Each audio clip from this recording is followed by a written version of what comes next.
സാഹിത്യകാരന് ചെയ്യാവുന്നതെല്ലാം അദ്ദേഹം ചെയ്തു. പക്ഷെ സാഹിത്യകാരനെ ആരും ശ്രദ്ധിക്കുന്നില്ല എന്ന് ഇന്നും നമുക്ക് കേൾക്കേണ്ട സന്ദർഭമാണ്. എന്താണ് മഹാഭാരതത്തിൻ്റെ സന്ദേശം? ഏത് കാലത്തേക്കും പ്രസക്തമായ സന്ദേശം എന്താണ് എന്നുള്ളതൊരു അന്വേഷണം. ഇപ്പോഴും യുദ്ധങ്ങൾ നടക്കുന്നു. ഇപ്പോഴും യുദ്ധങ്ങൾക്കെതിരായി മാത്രം സാഹിത്യകാരന്മാർ സംസാരിക്കുന്നു. പക്ഷെ ആരും കേൾക്കുന്നില്ല. ട്രംപ് സാഹിത്യകാരന്മാർ പറയുന്നത് കേൾക്കോ? നെതന്യാഹു സാഹിത്യകാരന്മാർ പറയുന്നത് കേൾക്കോ? അതാണ് യുദ്ധങ്ങൾ ഉണ്ടാക്കുന്നവർ ഒരിക്കലും ഈ എഴുത്തുകാരുടെ വ്യഥ അറിയുന്നില്ല.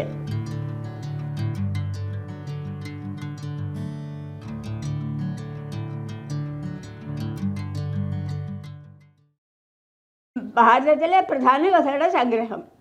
ഇതിപ്പോൾ 4 മാസം കൊണ്ട് 4 മാസമല്ല 3 മാസം കൊണ്ട് എഴുതിയതാ ഈയിടെ. അതായത് ഈ കുരുവംശ കഥയുടെ സംഗ്രഹം. മഹാഭാരതത്തിന്റെ സന്ദേശം എന്താണ് എന്നുള്ളതിനെ പറ്റി എൻ്റെ അഭിപ്രായം അതാണ് ഈ പുസ്തകത്തിൽ. എന്താണ് മഹാഭാരതത്തിന്റെ സന്ദേശം? ഏത് കാലത്തേക്കും പ്രസക്തമായ സന്ദേശം എന്താണ് എന്നുള്ളതൊരു അന്വേഷണം.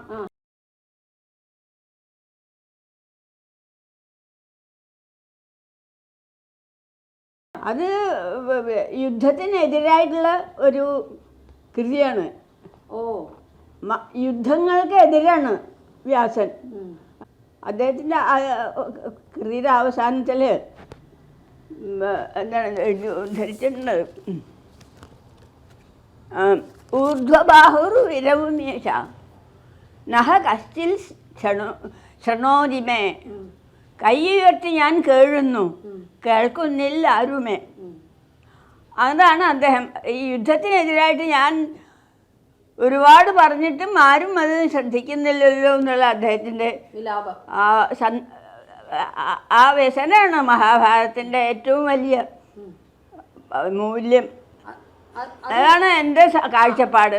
എൻ്റെ നോട്ടത്തിൽ കാഴ്ചപ്പാടിൽ ഇതാണ് മഹാഭാരതത്തിൻ്റെ സന്ദേശം.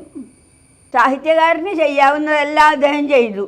പക്ഷെ സാഹിത്യകാരനെ ആരും ശ്രദ്ധിക്കുന്നില്ല എന്ന് ഇന്നും നമുക്ക് കേൾക്കേണ്ട സന്ദർഭമാണ്. അപ്പം വ്യാസമഹർഷിയുടെ ആ ഊർധ്വബാഹുർ വിരൗമ്യേഷ നജ കശ്ചിൽ ശൃണോതിമേ എന്ന ആ കേഴലുണ്ടല്ലോ, ആ കരച്ചിൽ ഇന്നും ഉത്തമ സാഹിത്യകാരന്മാർക്ക് ആ കരച്ചിൽ പ്രസക്തമാണ്. ഇപ്പോഴും യുദ്ധങ്ങൾ നടക്കുന്നു. ഇപ്പോഴും യുദ്ധങ്ങൾക്കെതിരായി മാത്രം സാഹിത്യകാരന്മാർ സംസാരിക്കുന്നു. പക്ഷെ ആരും കേൾക്കുന്നില്ല. ട്രംപ് സാഹിത്യകാരന്മാർ പറയുന്നത് കേൾക്കോ? നെതന്യാഹു സാഹിത്യകാരന്മാർ പറയുന്നത് കേൾക്കോ? അതാണ് യുദ്ധങ്ങൾ ഉണ്ടാക്കുന്നവർ ഒരിക്കലും ഈ എഴുത്തുകാരുടെ വ്യഥ അറിയുന്നില്ല. ആ ഒരു ശാശ്വത രോദനം അതാണ് ഈ കൃതി. നിയതിക്ക് വിരുദ്ധേയമാണ് സമസ്ത സംഭവങ്ങൾ. വ്യക്തികളുടെ ഇച്ഛകളോ വ്യക്തികളുടെ രോദനങ്ങളോ ഒന്നും അല്ല. നിയതി എന്ത് നിശ്ചയിക്കുന്നു അത് നടപ്പാവുന്നു. രാമായണത്തിലുള്ളതാണ് ഈ നിയതി എന്നുള്ള പദം. അത് രാമായണത്തിലും ഞാൻ ഉദ്ധരിച്ചിട്ടുണ്ട്, ഈ പുസ്തകത്തിലും ഉദ്ധരിച്ചിട്ടുണ്ട്. നിയതിയാണ് എല്ലാത്തിനും. എന്താ കാരണം എന്ന് വെച്ചാൽ ഈ കുരുക്ഷേത്ര യുദ്ധം ഒഴിവാക്കാൻ കഴിയുന്നവർ 5-6 പേരെ പറ്റി ഇതിൽ പറഞ്ഞിട്ടുണ്ട്. ഒന്ന് സാക്ഷാൽ ശ്രീകൃഷ്ണൻ തന്നെ, പിന്നെ കർണൻ, കുന്തി, ധൃതരാഷ്ട്രർ, ഇവർക്കൊക്കെ ഇത് വേണമെങ്കിൽ ഒഴിവാക്കാമായിരുന്നു.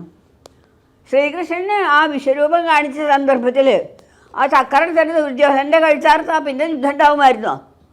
ശ്രീകൃഷ്ണൻ അത് ചെയ്തില്ല.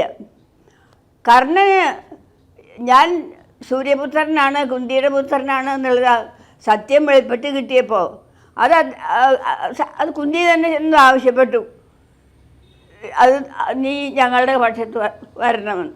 അത് കർണൻ സ്വീകരിച്ചെങ്കിൽ പിന്നെ കുരുക്ഷേത്ര യുദ്ധം ഉണ്ടാവുമോ? ധർമ്മപുത്രൻ പിന്നെ യുദ്ധത്തിന് നിൽക്കുമോ?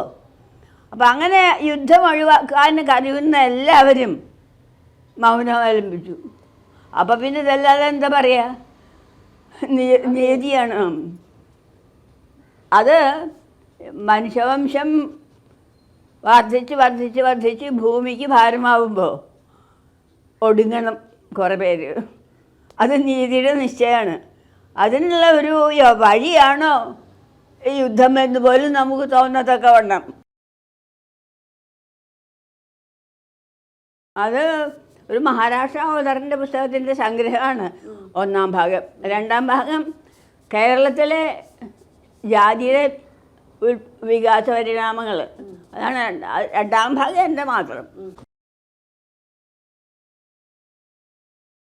അത് മേരി അരുന്ധതിയും എന്നാണ് പേര്. അത് മേരി എന്ന കഥാപാത്രം ഒരു കഥാപാത്രമല്ലല്ലോ, ശരിയായിട്ടുള്ള ഒരു വ്യക്തിയാണല്ലോ. പക്ഷെ ഒരു കഥാപാത്രം പോലെ അത്ര അസാധാരണമായിട്ടുള്ളൊരു വ്യക്തിത്വമാണ്. അതിനെപ്പറ്റി ആണ് ആ അവസാനത്തെ രംഗം. സമുദ്രത്തിൽ തിരമാലകളുടെ മേലെ ഇങ്ങനെ നടന്ന് പോവുകയാണ് അരുന്ധതി, ഈ മേരി. അങ്ങനെ ഒരു ചിത്രം വരച്ചിട്ടുണ്ട് അരുന്ധതി. അത് വളരെ വിശ്വോത്തരമായ ഒരു ചിത്രമാണ്. സാക്ഷാൽ ക്രിസ്തുവിനെ പറ്റിയല്ലേ നമ്മൾ കേട്ടിട്ടുള്ളൂ, കടലിൻ്റെ മുകളിൽ കൂടി നടന്നു പോകുന്നത്. ഈ സ്വന്തം അമ്മ അങ്ങനെ നടന്നു പോകുന്ന, അലമേൽ ഇങ്ങനെ നടന്നു പോകുന്ന ചിത്രം പറഞ്ഞത് മായാത്തൊരു ചിത്രമാണ് അത്. ആ ചിത്രത്തിൻ്റെ മഹത്വം വർണ്ണിച്ചുകൊണ്ടാണ് പുസ്തകം സമാപിച്ചത്. അലമേൽ മേരി എന്നാണ് അതിന് ആ അധ്യായത്തിൻ്റെ ശീർഷകം. ഈ പുസ്തകം എഴുതാൻ കാരണം എന്താണെന്ന് വെച്ചാൽ, ഇതുപോലൊരു വ്യക്തിത്വമായിരുന്നു എൻ്റെ അമ്മയുടെ. പക്ഷെ അമ്മ ഉന്നത വിദ്യാഭ്യാസമൊന്നും ഉണ്ടാകാത്തതുകൊണ്ട് അമ്മയ്ക്ക് സ്കൂൾ സ്ഥാപിക്കാനോ അല്ലെങ്കിൽ ഈ അരുന്ധതിയുടെ അമ്മയെ പോലെ വരാനോ കഴിഞ്ഞില്ല. പക്ഷെ അമ്മയും യുദ്ധം ചെയ്തു 15 കൊല്ലം. പക്ഷെ അത് സമുദായത്തിൻ്റെ നീതിയില്ലാത്ത നിയമത്തിനോടല്ല, മരുമകത്തായത്തിൻ്റെ നീതിയില്ലാത്ത നിയമത്തിനോടാണ്. അച്ഛനോട് തന്നെയാണ് യുദ്ധം ചെയ്തത്. അങ്ങനെ സ്വന്തം ഭർത്താവിനോട് യുദ്ധം ചെയ്തു. അവസാനത്തെ 15 കൊല്ലം അവർ തമ്മിൽ കണ്ടിട്ടില്ല. അത്തരത്തിലുള്ള ഒരു ധീരത, കാണാൻ പോവില്ല എന്നുള്ള ഒരു ധീരത മാത്രമല്ല, ഞങ്ങൾ പോലും കാണാൻ പോകാൻ പാടില്ല എന്ന് ഒരു വിലക്കും ഏർപ്പെടുത്തി. അതിലുള്ള നിശ്ചയദാർഢ്യം ഉണ്ടല്ലോ, ആരെന്ത് പറഞ്ഞാലും ഇളകാത്ത നിശ്ചയദാർഢ്യം. അതിൽ മേരിക്ക് തുല്യയാണ് എൻ്റെ അമ്മ. അതുകൊണ്ടും കൂടി ആയിരിക്കണം ആ പുസ്തകം എനിക്ക്. അത് ഞാൻ എൻ്റെ പുസ്തകത്തിൻ്റെ അവതാരികയിൽ പറഞ്ഞിട്ടുണ്ട്.